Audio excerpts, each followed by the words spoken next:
Hey everyone, it's Jagger Nikolakos, and I'm doing my author discussion on W.E.B. DuBois. Let's get started. In his early life, W.E.B. DuBois was born on February 23rd, 1868, in Barrington, Massachusetts. Barrington was well known to have little to no segregation, so growing up, he would use the same restrooms and public water fountains and was able to use the same establishments as others. Um, as much of the United States didn't have this at the time, it was very segregated, being that he was born only 5 years after the abolishment of slavery. Um, so he was the son of Alfred Dubois and Mary Sylvina Burghard.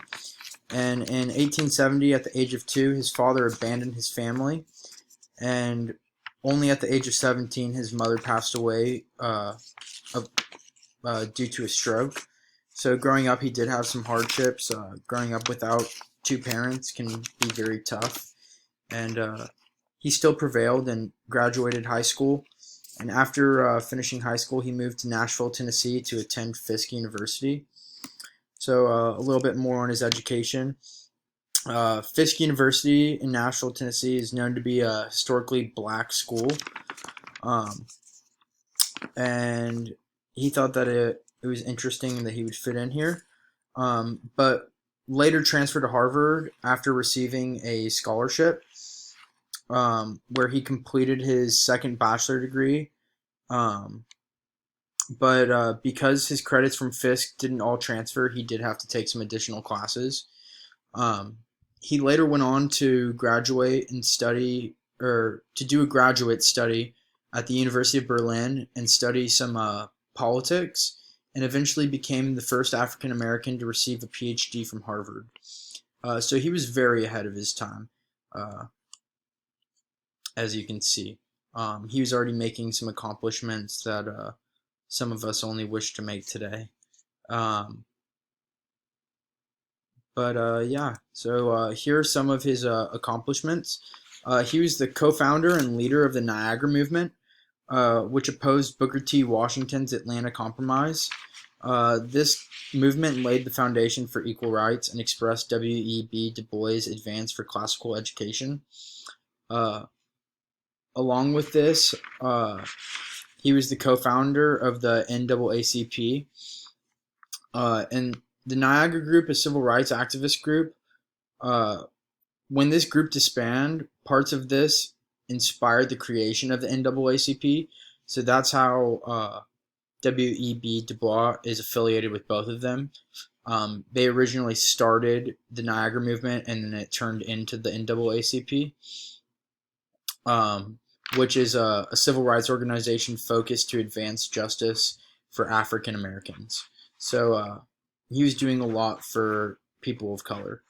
Along with these accomplishments, he was awarded the Spingarn Medal in 1920 at the beginning of his career, and towards the end, he was awarded the honorary doctoral degree from Humboldt University in 1958, and was awarded the Lenin Peace Prize in 1959. Some of his publications are listed here below. W.E.B. Du Bois contributed much to society, whether it be books, speeches, or even poetry or politics. His impact was very profound. He wrote 17 books in total, along with much poetry. Some of his popular works include the Soul of Black Folks.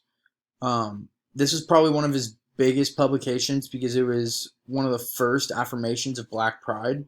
So that was a huge deal. Some of his other big publications were Dark Water, Criteria for Negro Art, Black Reconstruction in America, Litany of Atlanta, The Negro.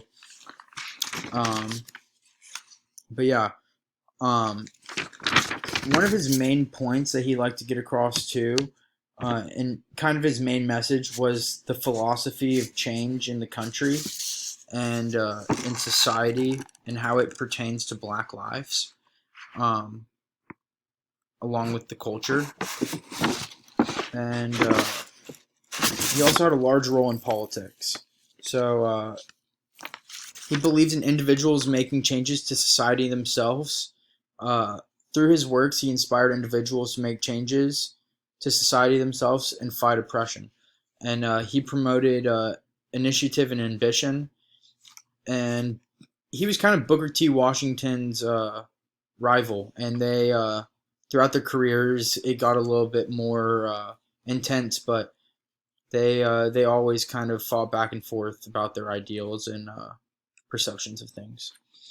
And towards the end of his life and the end of his career in 1948, it is believed that his radical leftist views were the cause of his resignation from the NAACP, and he died the day before Martin Luther King delivered his "I Have a Dream" speech on August 27th, 1963, at the age of 95.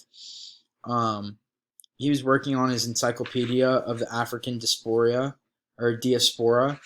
and he was doing so in Accra, the capital of Ghana. I would just like to say thank you, everyone, for watching, and here are my references.